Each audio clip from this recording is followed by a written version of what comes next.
Discover the latest health tips, expert advice, and inspiring stories. This is the Health Channel Podcast. Your journey to better health starts now.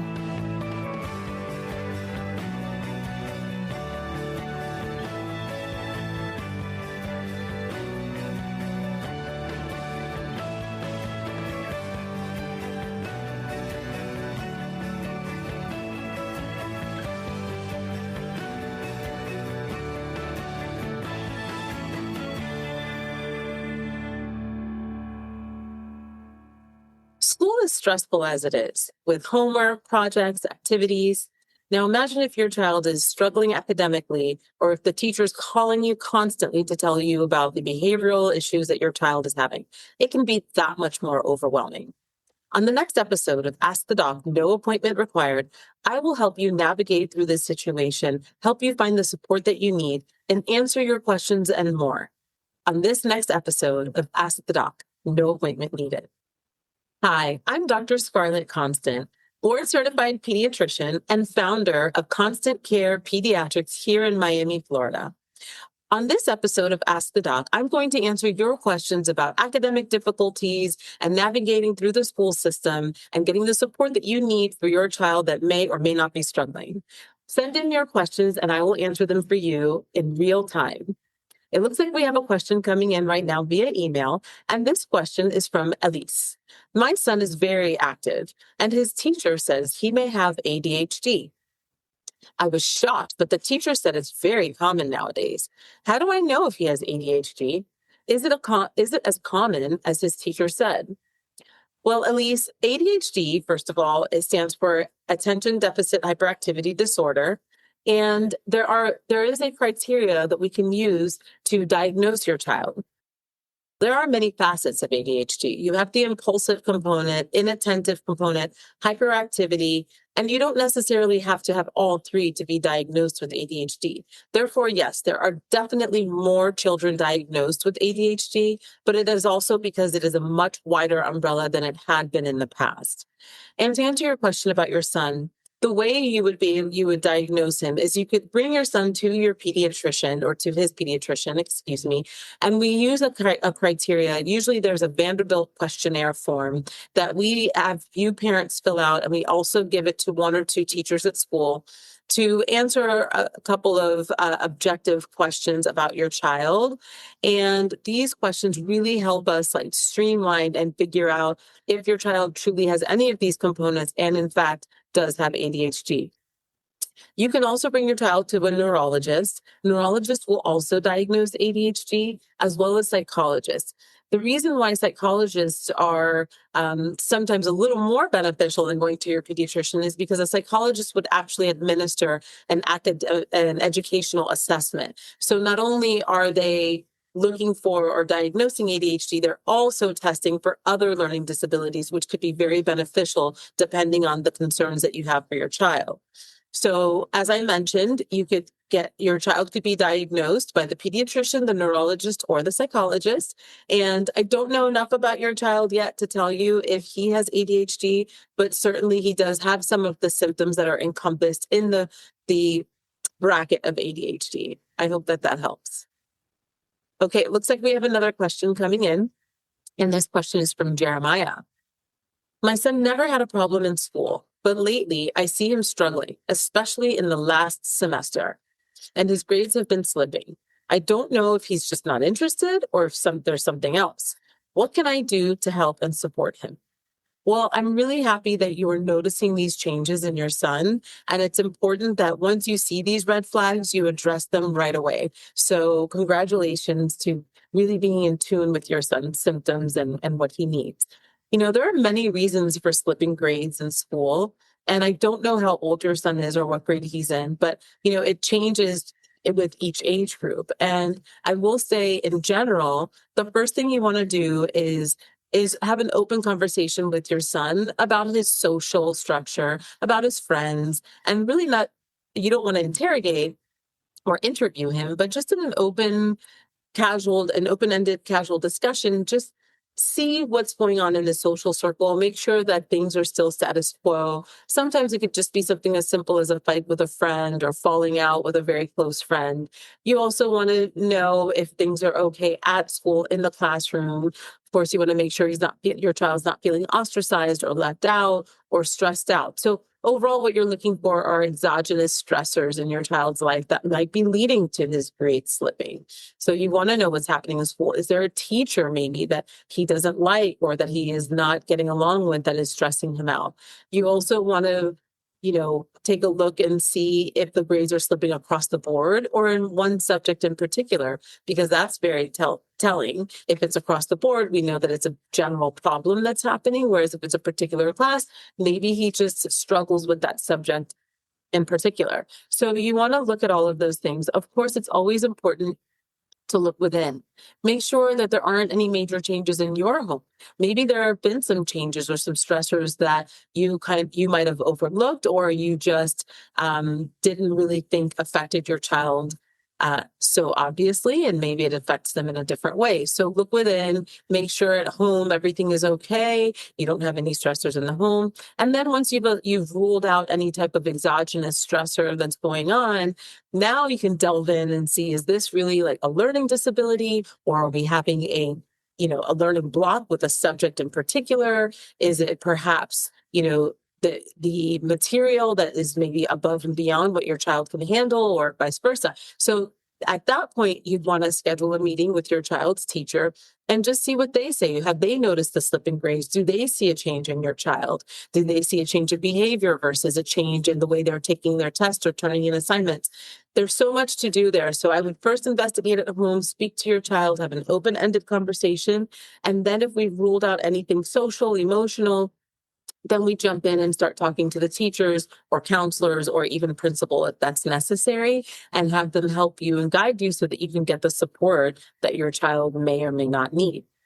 I hope that was helpful, and good luck with your son. Looks like we have another question coming in, and this is from Angela. My 9-year-old came home and talked about his friend and classmate. He said the boy is a nice kid, but bragged about not going to sleep until very late, only taking a shower a few times a week, etc. How important are these daily habits in a child's academics and ability to learn? Well, Angela, sleep hygiene is very important. And let me start with just structure in general. It is very important for children to have structure at home. And I do feel that there is a generation of parents that maybe were really constricted by structure and routine, not routine, but structure and basically strict rules at home. And then as they grew up and had kids, they felt that maybe they should relax a little bit and loosen the ropes because they have their own trauma from how strict things were when they were young. But, that can also backfire on you because as a result, you become a little too relaxed. And not having structure for a child is actually detrimental. While they may love it and it feels like you get to do whatever you want and my mom is not stressing me out, having that lack of structure, it affects you in many different ways. So, for example, you're going to school late because you slept late and you didn't get enough sleep, and you're missing the beginning of a class, or you didn't get to have breakfast because you were running out the door. Maybe you don't want to eat breakfast, and your parents tell you that's fine, but then you're starving before lunch at school, and then it's hard to learn because you're hungry and you're tired. I mean, it's a domino effect. So we have structure in place and we have things for our children because we know that this is what you need in order to get through a full day, energetic and awake and alert and ready to learn. So let's talk about sleep hygiene. It is very important for children to get anywhere from 8 to 10 hours of sleep a night. Your body is still developing. These children are still going through puberty or haven't even gone through puberty yet. Their brain is growing. They need sleep. They need their neurons to synapse and store memories and basically solidify anything that was learned during the day. The body is actually growing. This is what we need before we start another day of school. In the morning, you need a healthy, protein-rich breakfast, and you need good fat for your brain. Your brain needs energy. And this is how you're able to have the energy and alertness and attentivity to learn and pick up things at school. Sometimes parents or some teachers might complain about a child being hyperactive or inattentive. The inattentivity could truly just be due to lack of sleep. The inattentivity could be due to hunger or maybe a crash from having just a sugary breakfast that wasn't nutritious. And then by the time they get to class, they crash and they kind of seem out of it and loopy and inattentive, and they're incorrectly called ADHD or suspect ADHD when really it's just, poor sleep hygiene or maybe a bad breakfast or just not really having a good routine before school. So let your son know that while this friend of his is having a blast and doing whatever he wants, it really is not an ideal situation. All right, well, these questions are great and it looks like they keep coming in. Here's a question that we have from Raleigh. My friend and I were speaking the other day, and she mentioned that she has an IEP for her daughter who struggles some at school. My son struggles as well. What exactly is an IEP? What is it for? And how do I find out if my son would be eligible? Well, an IEP is an acronym for an individualized educational plan. And your school will come up with this plan and actually design it specifically for your child after they've evaluated your child for learning difficulties or academic difficulties at school. So after they've evaluated your child and they've actually figured out exactly where the deficiencies are or what support your child needs in order to thrive or to improve in school, they will create this individualized educational plan to cater to your child in order to support them. And they will put this in place in the beginning of the year, and they will keep it each year that your child needs it. Sometimes some schools might encourage you to see your pediatrician and get a formal diagnosis in order for you to go back and ask for the IEP. But the reality is, specifically in the public school system, in the Broward County and Miami-Dade County school system, the schools are required to evaluate your child who is struggling and who has had difficulties at school. You've had meetings about this and you've raised the concern. They would evaluate your child, and then based on the results of the evaluation, they will help design this individualized educational plan to put in place for your child. So I encourage you to call your child's teacher and schedule a meeting right away if you do have concerns for your son. Okay, we have some more questions coming in. Our next question is from Artie. This is an email that came in. My son fell asleep in my room the other night, and I noticed he was snoring really bad and almost sounded like he had trouble breathing. I've noticed his grades have been slipping, and now I'm wondering if he has sleep apnea, and if so, if that is causing his problems in school. Am I off base, or is there a relationship between bad sleep and bad grades? No, Artie, you're not off base. There's absolutely a relationship with poor sleep and bad grades.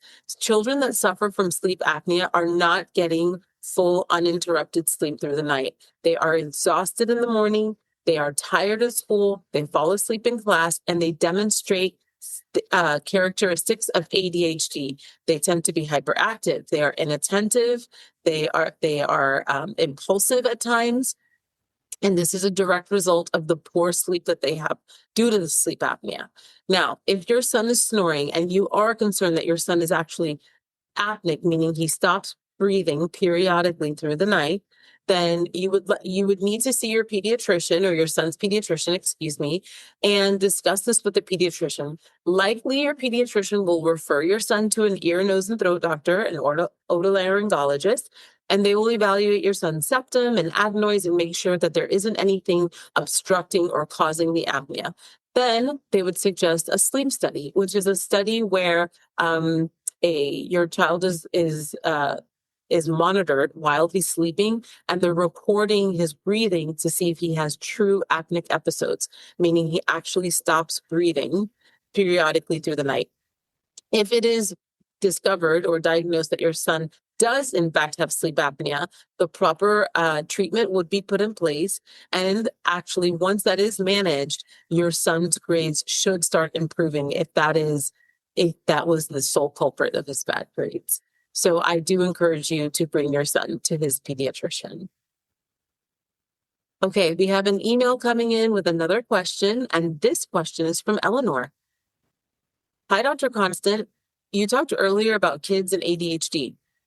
Can you talk a little bit about the pros and cons of taking ADHD meds? Can kids get addicted to these medications? Eleanor, that's a great question. the medications have been a very controversial topic. I know that most parents do not want to medicate their children, and I totally understand why you wouldn't want to. There are ways to manage ADHD without medication, absolutely. And again, it depends on what form of ADHD your child has.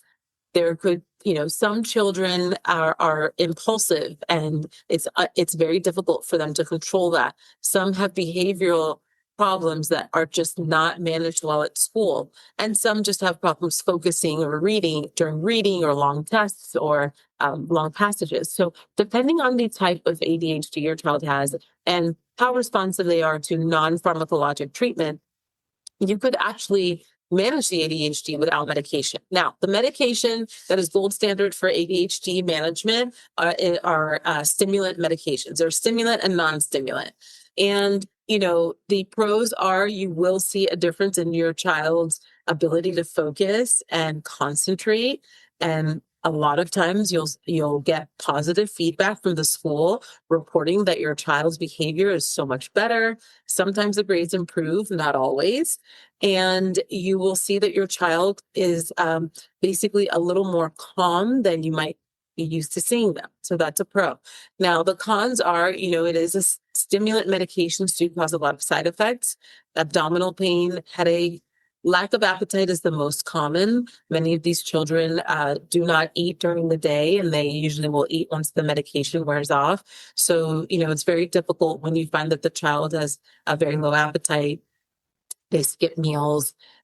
Sometimes it does affect, especially the adolescents, it affects their mood a bit, for better or worse. And in certain cases may even cause increase in aggression. So these are things that you want to go over with your physician and decide which medication would be best for your child, depending on the side effect profile and also just depending on the type of ADHD your child has. So there are many benefits to the medications. And again, it just depends how severe your child is and what it is we are trying to improve.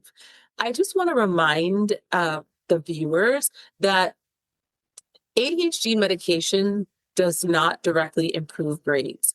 And I know that sounds silly to mention, but I think that sometimes parents are misinformed or maybe misled to believe that their child's grades are slipping because they have ADHD. Therefore, if they're treated for the ADHD with medication, the grades will then inevitably go up. And that is not necessarily the truth. Remember, there are many reasons for slipping grades. There could be an underlying learning disability in addition to the ADHD, or you could be inattentive or have lack of focus because you have a learning disability. If it's difficult for you to read, it's difficult for you to focus on what is put in front of you. Maybe sometimes you're bored in class where you don't want to do the work because you find it difficult. So there are learning disabilities that you want to make sure you rule out for your child before you even consider getting on a stimulant medication. Because if they're on medication, they can focus much better. They're quieter. They can read. But if you have a learning disability, that's not going to fix your learning disability. So we need to make sure we address all of the problems that are in play and then decide whether or not medication is actually necessary. So I hope that answered your question. Looks like we have another question coming in. This is from Shanna. My son has been struggling in school. I had a meeting with his guidance counselor, and he suggested getting my son evaluated, but didn't go more into detail. Who should I take him to? A psychologist? A neurologist? This is all new to me, and I don't know what to do next.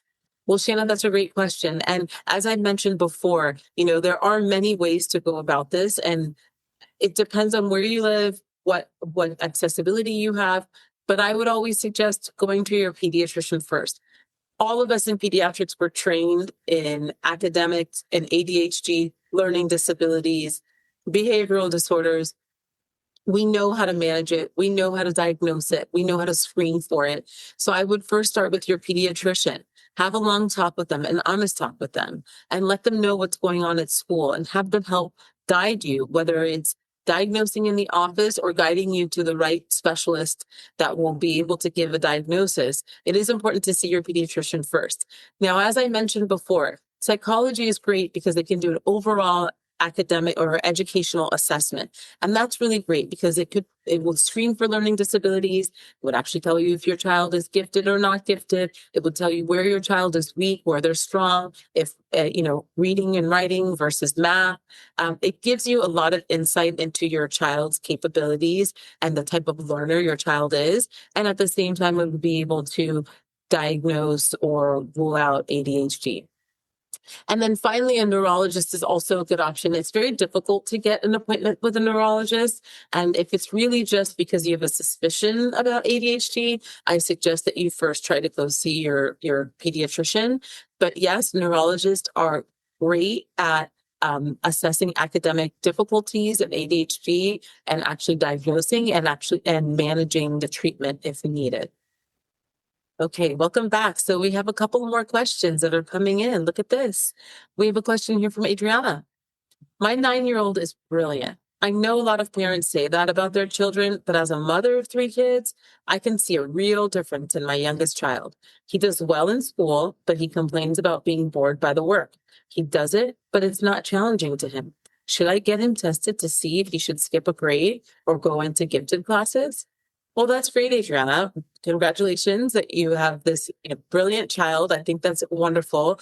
I think it's very difficult when kids come home and say they're bored at school. A lot of parents feel that if their child is very smart, then school is, just not keeping up with their child. And, at this young age, what I can say universally is that there is nothing that there's no way that a 9-year-old knows everything in 4th grade, right? So there are plenty of things that he still can learn.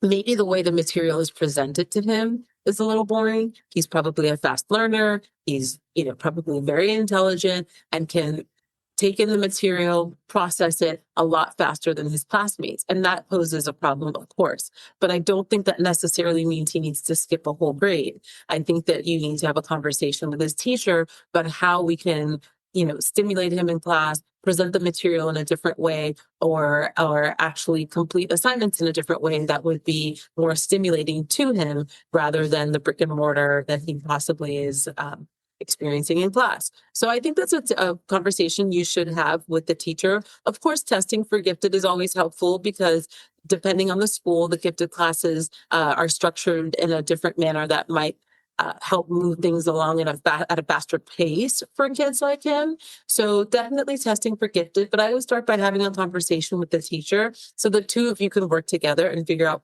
what is going to work best for your child in class. So it looks like we have another question, and this is from Steven. My son is 6 years old, and my challenge with him is his food choices. How can I help? How can I get him to eat healthier, and what can I serve him that's healthy but also tastes good? Well, that's always a challenge, Steven. Yes, I know. I wouldn't be so concerned about the healthy eating. I would just make sure you give a couple of good choices that he can choose from that are not junk food. But I think as parents, we get really, really, we start to concentrate on vegetables and having major food groups, and we want this perfect plate, and that's very unrealistic. Just try to get 2 or 3 good things, a protein, a good fat, and a veggie on the plate, and have him explore, and he will overall develop and start changing his palate. That's all we have time for today. Thanks for joining. Thank you for listening to the Health Channel podcast. We hope this information has been useful. However, please remember that only your doctor can advise you about what is best for you. Do not start, modify, or suspend treatment based on anything you have heard on this podcast. Please join us again soon.